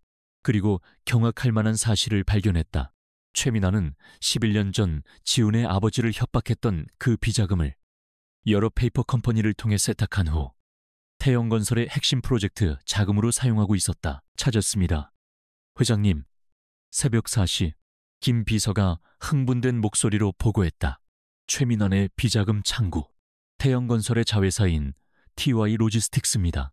서류상으로는 정상적인 물류회사지만 실제로는 최민환의 개인 금고였습니다. 이번 주가 조작에 동원된 자금도 여기서 나왔습니다. 지훈의 눈이 번뜩였다. 좋아. 금융감독원과 언론사에 동시에 터뜨려. 단순한 오너 리스크가 아니야. 11년에 걸친 조직적인 횡령, 배임, 그리고 불법 자금 동원을 통한 시장 교란 행위다. 그는 최민환이 던진 사생아라는 작은 불씨를 태영그룹 전체를 태워버릴 거대한 산불로 되돌려주고 있었다. 동시에 태영그룹 본사 최민환은 자신의 사무실에서 불벼락 같은 보고를 받으며 위스키병을 집어던졌다. 금감원에서 특별 감사가 나왔다고. TY 로지스는 왜 갑자기 압수수색이야? 그는 강지훈이 기껏해야 사실무근이라며 방어적인 입장 발표나 하고 주주들을 달래느라 정신없을 거라 예상했다. 하지만 강지훈은 스캔들을 덮으려 하지 않았다. 오히려 더 큰 불, 즉 범죄라는 불을 질러 자신의 스캔들을 대중의 관심 밖으로 밀어내고 있었다. 회장님 언론에서 11년 전 서혜인 씨와의 파혼건까지 다시 파헤치기 시작했습니다. 강 회장, 부친의 파산과 연관지어서 비서실장의 보고가 그의 숨통을 조였다. 강지훈은 아이를 지키기 위해 몸을 사리는 것이 아니라 아이를 지키기 위해 자신을 파멸시키기로 결심한 것이었다. 펜트하우스 안은 폭풍의 눈처럼 고요했다. 혜인은 지훈이 고용한 전문 보육사의 도움을 거절하고 직접 민우에게 따뜻한 우유를 데워주었다.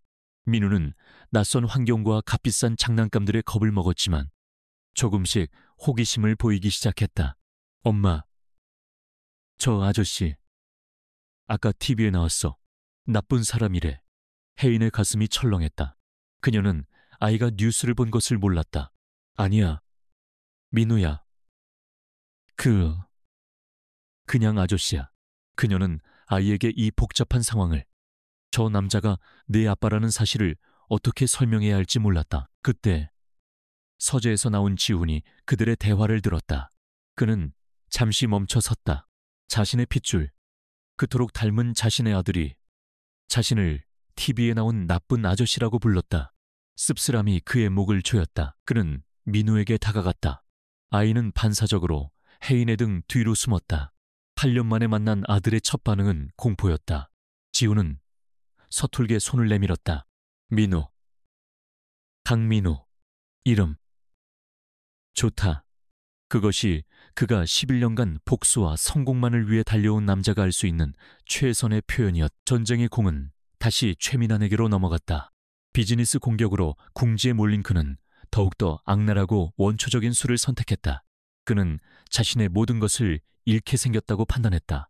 강지훈이 그 계집과 아이를 숨겼다. 제이타워, 그놈의 성에 숨겼을 가능성이 가장 높아. 당장 내 용역팀 전부 풀어. 제이타워 주변에 24시간 잠복해. 최민환이 소리쳤다. 그 아이 얼굴 사진, 아니, 그 아이 자체를 내 손에 넣어.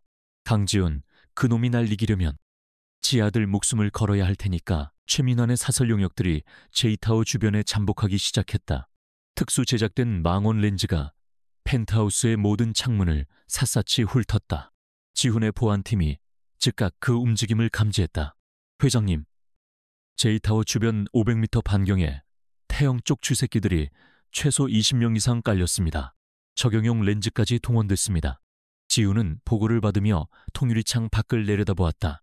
바로 그때 민우가 호기심을 이기지 못하고 거대한 창가로 다가갔다. 아이는 유리창에 작은 손바닥을 대고 서울의 야경을 신기하게 바라보고 있었다. 민우야, 안 돼. 지훈이 심장이 멎는 듯한 기분으로 아이를 낚아채듯 끌어안아 창문에서 멀어졌다. 그의 몸이 아이를 완벽하게 가렸다. 혜인은 그 광경에 비명을 질렀다. 그들은 이 하늘 위의 요새 안에서도 완벽하게 안전하지 않았다. 최민환이 그들을 보고 있었다. 지훈은 아이를 안은 채 창백하게 질린 혜인을 바라보았다. 그의 눈에는 이글거리는 분노와 냉철한 결단이 동시에 담겨 있었다. 여기에 숨는 것만으로는 부족해. 그의 목소리는 강철처럼 차가웠다. 최민환, 그 자체를 이 세상에서 지워버려야 해. 그의 선전포고는 이제 서혜인을 향한 것이기도 했다. 이것은 더 이상 그 혼자만의 복수가 아니었다. 두 사람이 함께 싸워야 할 전쟁이었다. 민우를 끌어안은 강지훈의 팔은 강철처럼 단단했다. 아이의 놀란 심장박동이 그의 가슴팍을 통해 고스란히 전해졌다. 서혜인은 하얗게 질린 얼굴로 방금 전 아이가 서 있던 통유리창을 공포에 질려 바라보았다. 그 투명한 유리가 지금 이 순간 지옥의 입구처럼 느껴졌다. 봤어. 그들이 우릴 봤어. 그녀가 공허하게 중얼거렸다. J타워의 펜트하우스. 서울에서 가장 높은, 가장 안전하다고 했던 이웃에는 가장 눈에 띄는 감시탑일 뿐이었다. 최민아는 저 아래 어딘가에서 그들의 일거수일투족을 망원 렌즈로 조준하고 있었다. 지우는 아이를 안은 채 혜인에게서 한 걸음 물러섰다. 그의 얼굴은 다시 얼음으로 돌아가 있었다. 보안팀, 즉시 펜트하우스의 모든 외부 차단막을 내려 지금 당장 육중한 소리와 함께 특수 제작된 강철 블라인드가 모든 유리창을 덮어버렸다. 발 아래 펼쳐져 있던 화려한 야경은 순식간에 사라졌고 방 안은 완벽한 인공 조명 아래 고립된 밀실이 되었다. 그 숨막히는 폐쇄감은 서예인이 지난 8년간 억눌러왔던 마지막 이성의 끈을 끊어버렸다. 이게 당신의 보호예요. 그녀의 목소리가 쇳소리처럼 갈라져 나왔다. 그녀는 더 이상 두려움에 떠는 여자가 아니었다. 벼랑 끝에 몰린 어미 짐승이었다.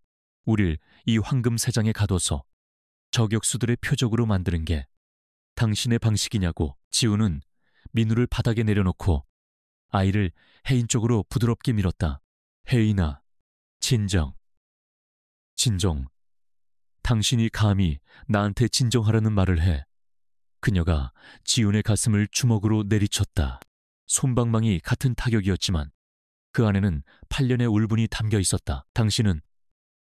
당신은 도대체 어디 있었어? 그녀의 눈에서 불꽃 같은 눈물이 쏟아졌다. 민우가 처음 아빠라는 단어를 물었을 때 당신 어디 있었어? 한겨울에 아이가 열이 40도까지 오르는데 병원비가 없어서 발만 동동 구를 때 당신 뭐 했냐고. 그녀는 울부짖었다. 8년이야. 난 8년 동안 그 지긋지긋한 반지하 방에서 최민환의 그림자가 쫓아올까봐 숨죽여 살았어. 그런데 당신은 이 하늘 꼭대기에서 당신의 완벽한 성을 짓고 왕처럼 군림하고 있었지. 지우는 그녀의 모든 비난을 묵묵히 받아냈다. 그녀의 주먹을, 그녀의 원망을, 그녀의 고통을 피하지 않았다. 내가 당신을 위해 모든 걸 버렸을 때 당신은 날 잊었어. 잊고 성공했지. 그런데 이제 와서 왜 우릴 찾았어? 혜인은 그의 멱살을 잡고 흔들었다. 당신한테 민우는 뭐야? 당신 핏줄, 당신의 완벽한 제국을 물려줄 후계자. 그래서 최민환이 그걸 건드리니까 당신의 소유물을 빼앗길까봐 이러는 거잖아. 그녀의 절규가 천곡을 찔렀다. 당신은 우릴 구하러 온 게 아니야. 당신 물건 찾으러 온 거지. 그리고 당신 때문에 당신이 우릴 찾아내는 바람에 최민환이 알았어. 그 악마가 민우의 존재를 알았다고 당신 아들 등에 관역을 붙인 거야. 서재의 전략팀 모니터에서 울리던 경고음도 이 펜트하우스를 가득 채운 혜인의 절규 앞에서는 의미가 없었다. 지우는 천천히 그녀의 손목을 잡았다.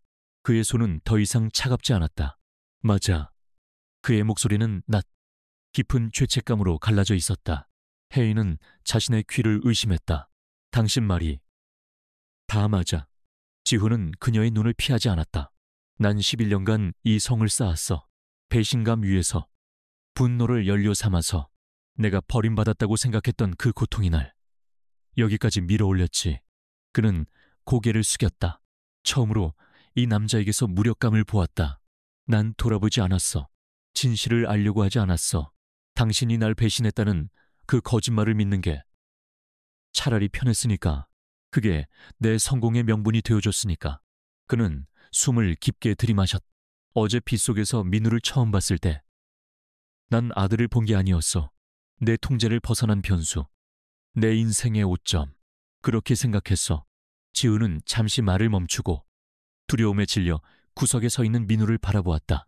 하지만 박선영 씨를 만나고 당신의 희생을 알게 됐을 때 그땐 후회가 아니었어.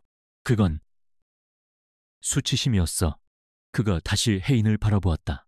내가 당신을 증오하며 성공을 향해 달리는 동안 당신은 내 아들을 지키기 위해 지옥에서 버티고 있었어. 난 당신의 희생 위에 서서 당신을 원망하고 있었던 거야. 그의 고백에 혜인의 주먹에서 힘이 풀렸. 분노가 가라앉은 자리에 거대한 슬픔이 밀려왔다. 지훈이 그녀의 어깨를 감쌌다. 내가 당신에게서 8년을 돌려줄 수는 없어. 내 무지를 되돌릴 수도 없어. 그의 눈이 다시 차가운 불꽃으로 타올랐다. 하지만 최민환, 그놈은 단순히 당신을 나에게서 빼앗아간 게 아니야. 그는 내 아들에게서 아버지를, 당신에게서 인생을, 그리고 우리 모두에게서 지난 시간을 훔쳐갔어. 그놈은 우리의 고통을 발판 삼아 지금의 자리에 서 있는 거야. 지우는 그녀의 젖은 뺨을 닦아주었다. 이건 더 이상 내 회사, 내 복수만의 문제가 아니야. 이건 우리 문제야. 혜인아, 최민환이 훔쳐간 우리 삶을 되찾는 싸움이야. 민우가 다시는 그 반지하 방으로 돌아가지 않게 하기 위한 전쟁이라고. 그녀는 그의 눈에서 변화를 읽었다. 그것은 더 이상 제이타워의 차가운 회장이 아니었다. 그것은 11년 전 자신이 사랑했던 강지훈의 눈빛이었다. 더 단단해지고 더 위험해졌지만 지금은 분명히 자신과 민우를 향하고 있었다. 그들 사이를 가로막고 있던 11년의 벽이 그녀의 울분과 그의 고백 속에서 마침내 무너져 내렸다. 그럼 이제 어떡할 거예요? 혜인의 목소리는 여전히 떨렸지만 그 안에는 절망 대신 아주 작은 결의가 섞여 있었다. 지우는 그녀를 자신에게서 떼어놓고 서재의 문을 활짝 열었다. 최민아는 내가 숨을 거라고 생각해.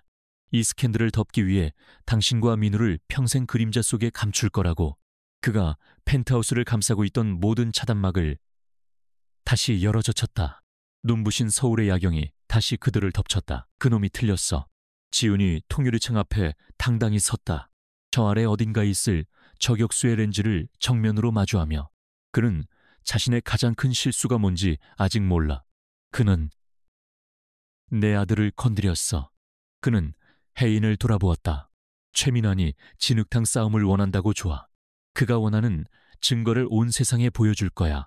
다만 그건 그놈의 방식이 아니라 내 방식대로. 진성그룹 임시 주주총회장. 그곳은 단순한 회의실이 아니었다. 수천억 원의 자본과 두 남자의 운명이 맞부딪히는 콜로세움이었다. 대한민국 경제를 움직이는 거물들, 날카로운 애널리스트들, 그리고 피냄새를 맡고 몰려든 언론이 홀을 가득 메웠다. 모든 스포트라이트가 단상 위에 선 강지훈에게 집중되었다. 그는 폭풍의 눈처럼 고요했다. 완벽하게 재단된 다크네이비 수트는 그의 냉철함을 감싸는 갑옷처럼 보였다. 그의 시선은 정면, 주주석 가장 앞자리에 앉은 최민환을 향해 있었다. 최민환은 승리를 확신하는 포식자처럼 여유롭게 웃고 있었다. 그는 이 무대가 강지훈의 처형대가 될 것이라 믿어 의심치 않았다. 주주총회가 시작되고 의장의 개회 선언이 끝나기 무섭게 최민환 측이 심어둔 한 소액 주주가 손을 들고 일어섰다. 그는 준비된 원고를 격앙된 어조로 읽어내려갔다. 의장 진성그룹의 현 사태에 대해 강력한 유감을 표합니다. 리더의 도덕적 해이와 불분명한 사생활은 기업 가치를 심각하게 훼손하는 행위입니다. 홀이 술렁이기 시작했다. 사생아, 스캔들로 주가가 폭락하고 있습니다. 우리는 더 이상 이런 불안정한 리더에게 그룹의 미래를 맡길 수 없습니다. 그가 주먹을 흔들며 외쳤다. 이에 강지훈 회장에 대한 즉각적인 불신임안을 긴급 발의합니다. 모든 것이 최민환의 시나리오대로 흘러가고 있었다. 사생아, 도덕적 해이라는 자극적인 단어들이 홀을 떠다녔다. 주주들의 불안한 시선이 지훈에게로 향했다. 그가 이 치명적인 스캔들을 어떻게 변명하고 덮을 것인지 모두가 숨을 죽이고 지켜보았다. 강지훈은 단상 위 마이크에 한 걸음 다가섰다. 그러나 그의 입에서 나온 말은 변명이나 해명이 아니었다. 주주 여러분, 오늘 이 자리는 제 사생활을 논하는 자리가 아닙니다. 그의 목소리는 얼음처럼 차가웠지만 홀 전체를 압도하는 힘이 있었다. 우리는 지금 진성그룹의 존폐를 위협하는 명백한 범죄 행위를 논해야 합니다. 그가 손짓하자 단상 뒤에 거대한 스크린이 켜졌다. 그곳에 나타난 것은 스캔들 기사가 아닌 복잡한 자금 흐름도였다. 지난 3일간 진성그룹의 주가를 인위적으로 폭락시키기 위해 동원된 불법 차명 계좌들입니다. 그 규모는 수천억 원에 달합니다. 최민원의 미소가 순간 굳어졌다. 이것은 그가 예상한 흐름이 아니었다. 강지훈은 방어하는 대신 역으로 공격을 시작했다. 이 자금의 출처를 저희 감사팀이 역추적했습니다. 지훈이 레이저 포인터로 한 곳을 가리켰다. TY 로지스틱스, 태영그룹의 위장 계열사였다. 태영그룹의 최민환 회장은 단순한 루머를 이용해 우리 주가를 조작하고 적대적 MA를 시도했습니다. 이것은 시장 질서를 교란하는 중대 범죄입니다. 보지훈의 선언의 홀은 새로운 충격에 휩싸였다. 스캔들은 순식간에 금융범죄의 드라마로 바뀌었다. 최민호는 더 이상 앉아있을 수 없었다. 그가 벌떡 일어나 고함을 질렀다. 궤변을 늘어놓지 마시오. 강 회장, 지금 당신의 치부를 덮기 위해 경쟁사를 모함하는 것 아닙니까? 물타기 수작이오. 그는 다시 쟁점을 사생활로 돌리려 했다. 주주들은 진실을 원하고 있어. 당신이 제이타워 펜트하우스에 숨겨둔 그 여자와 아이, 그 아이가 당신의 사생아가 맞는지 그것부터 해명하시오. 최민아는 강지훈이 절대 인정하지 못할 것이라 확신하며 그를 벼랑 끝으로 몰아세웠다. 홀의 모든 카메라 플래시가 강지훈에게 터졌다. 이제 그는 선택해야 했다. 아들을 부정하며 회사를 지킬 것인가? 아들을 인정하며 모든 것을 잃을 것인가? 강지훈은 잠시 눈을 감았다. 펜트하우스에서 자신을 바라보던 혜인의 눈, 자신을 나쁜 아저씨라 부르던 민우의 얼굴이 스쳐 지나갔다. 그는 천천히 눈을 떴다. 좋습니다. 그의 목소리는 놀랍도록 차분했다. 당신이 그토록 원하니 내 아들에 대해 이야기하지요. 홀은 숨소리 하나 들리지 않는 정적에 휩싸였다. 네, 맞습니다. 나에게는 8년 동안 존재조차 몰랐던 아들이 하나 있습니다. 최민환의 얼굴에 야비한 승리의 미소가 번졌다. 강지훈이 자백했다. 끝났다. 그러나 지훈의 다음 말이 그의 미소를 얼어붙게 만들었다. 하지만 주주 여러분, 이것은 스캔들이 아닙니다. 지훈의 시선이 레이저처럼 최민환을 꿰뚫었다. 이것은 11년에 걸친 잔혹한 협박, 감금, 그리고 제 인생을 송두리째 농락한 한 남자의 범죄 기록입니다. 그리고 그 추악한 범죄의 주범이 지훈이 최민환을 손가락으로 가리켰다. 바로 태영그룹 최민환 회장, 저자입니다. 거짓말. 최민환이 당황하며 소리쳤다. 증거도 없는 모함이다. 그러자 증거라고 하셨습니까? 지훈이 차갑게 웃었다. 당신은 당신의 범죄를 너무 오래 덮어두었더군요. 스크린이 다시 바뀌었다. 그곳에는 11년 전 최민환의 비서였던 박선영의 영상 증언이 나타났다. 최민환 회장은 서인 씨에게 강지훈 회장님을 횡령죄로 감옥에 보내겠다고 협박했습니다. 서인 씨는 강 회장님을 살리기 위해 임신한 몸으로 그를 떠나야만 했습니다. 홀은 경악으로 술렁였다. 이것은 단순한 지정극이 아니었다. 그뿐만이 아닙니다. 지훈이 말을 이었다. 최민환 회장은 11년 전 제 아버지를 파멸시키기 위해 동원했던 그 불법 사채 자금, 그 비자금을 세탁하여 TY 로지스틱스를 설립했습니다. 그는 11년 전이나 지금이나 똑같은 더러운 돈으로 남의 것을 빼앗고 있습니다. 조작이야. 저 여자를 매수한 거다. 저런 증언 따위 최민원이 발악했다. 그는 자신의 완벽한 시나리오가 무너지는 것을 믿을 수 없었다. 조작 지훈이 마이크에 대고 낮게 읊조렸다. 그럼 이것도 조작인지 들어보시지요. 그가 마지막 파일 하나를 재생했다. 그것은 11년 전 최민환이 서인에게 직접 말했던 녹음 파일이었다. 강지훈의 아이. 그 아이, 내 아들로 키우겠다. 강지훈에 대한 나의 가장 완벽한 승리가 될 거야. 넌 그놈 앞에서 영원히 죄인으로 사는 거지. 아우, 그 오만하고 잔인한 목소리가 그날의 진실이 주주 총회장 전체에 울려 퍼졌다. 최민환의 얼굴에서 모든 핏기가 사라졌다. 그는 무너졌다. 그 순간 홀의 뒷문이 열리고 금융감독원의 조사관들과 지훈이 미리 연락해둔 검찰 특수부 수사관들이 쏟아져 들어왔다. 그들은 망설임 없이 최민환에게로 향했다. 태영그룹 최민환 회장, 자본시장법 위반, 횡령, 배임 및 특수 협박 혐의로 긴급 체포합니다. 최민환은 짐승처럼 발악했지만 수사관들에게 팔이 꺾인 채 무력하게 끌려나갔다. 카메라 플래시가 그가 무너지는 모습을 미친 듯이 터뜨렸다. 강지훈은 그 광경을 바라보지도 않았다. 그는 다시 주주들을 향해 섰다. 주주 여러분, 진성그룹의 진정한 리스크는 제거되었습니다. 그의 목소리는 단호했다. 나는 오늘 내 회사를 지켰습니다. 그리고 내 가족을 지켰습니다. 불신이만은 상정조차 되지 못했다. 대신 강지훈 회장에 대한 절대적인 지지와 신임, 그리고 태영그룹의 범죄 행위에 대한 철저한 조사를 촉구하는 결의안이 만장일치로 통과되었다. 제이타워, 펜트하우스. 서혜인은 떨리는 손으로 TV 화면을 보고 있었다.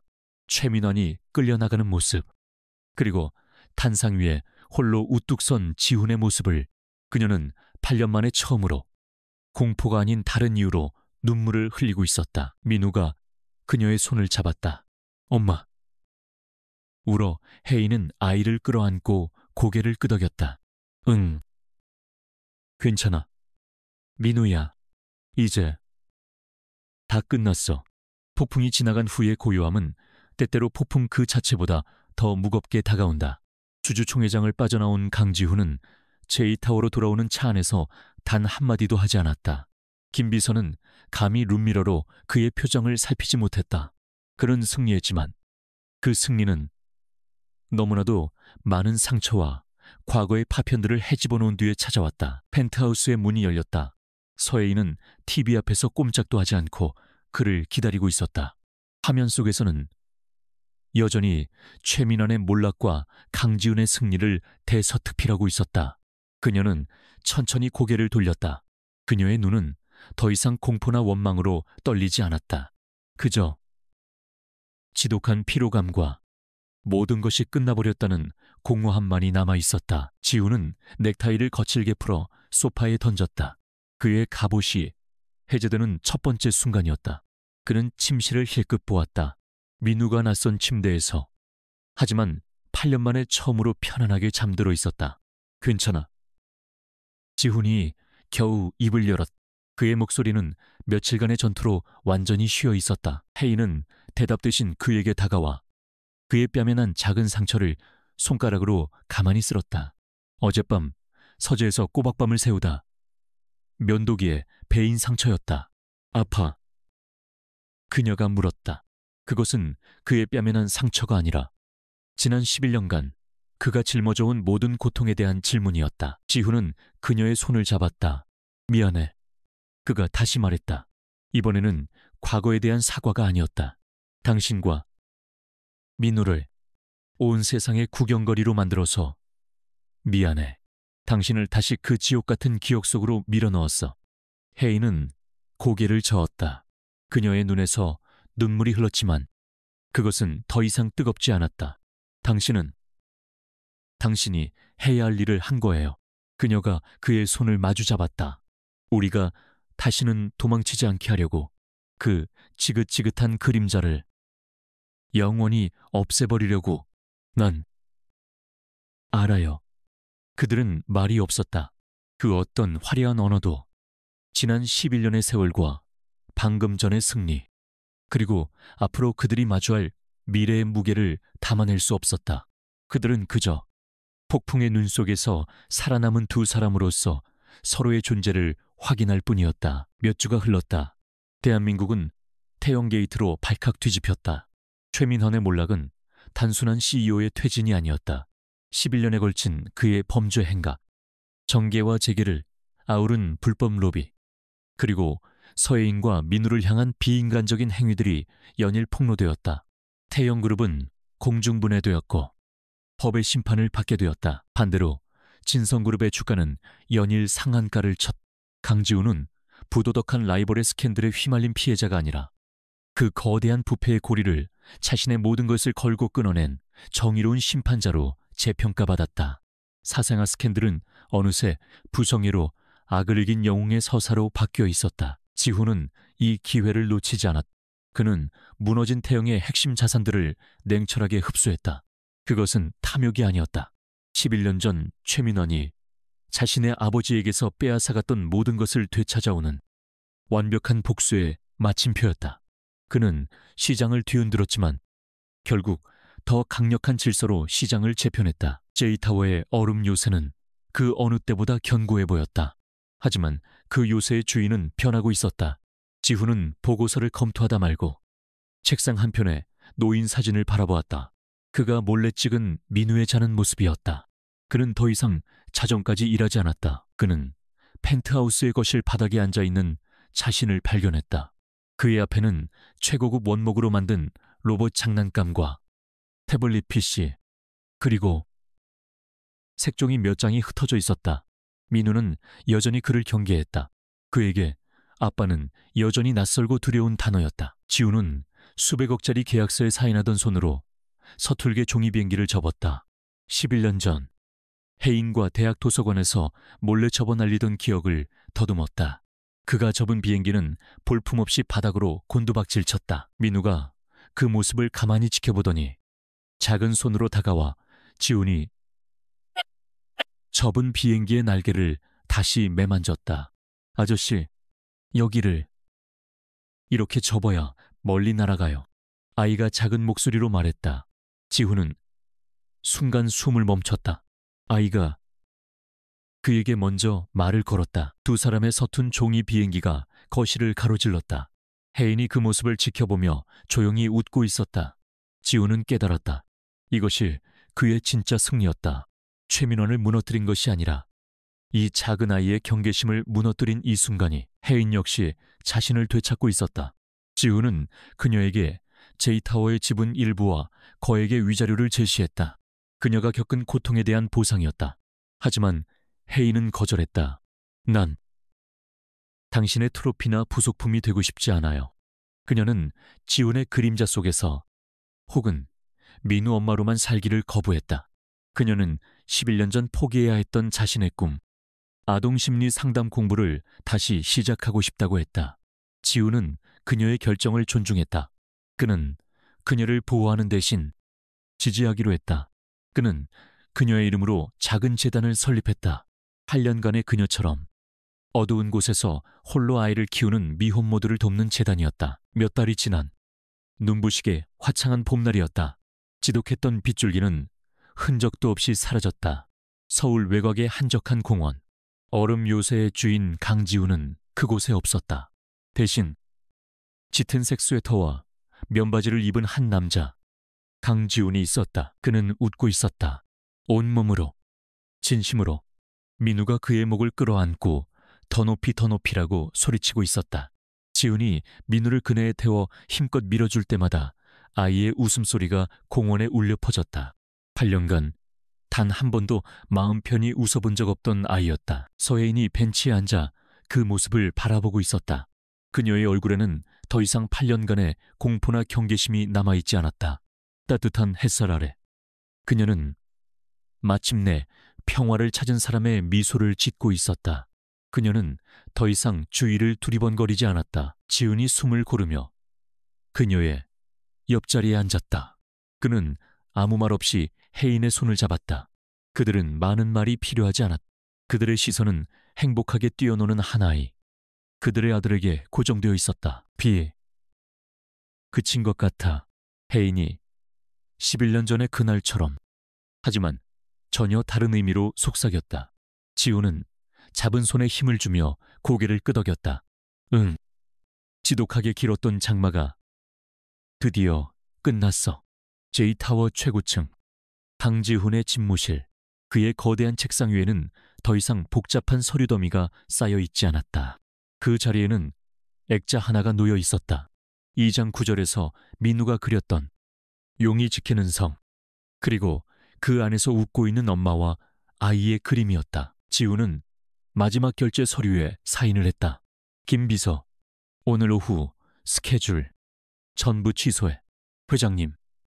하지만 미국 지사와의 이사회 화상회의가 더 중요한 약속이 생겼어. 지우는 제이타워를 나섰다.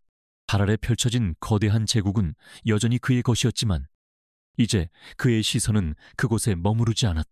그는 차에 올라타 자신을 기다리고 있는 집으로 향했다.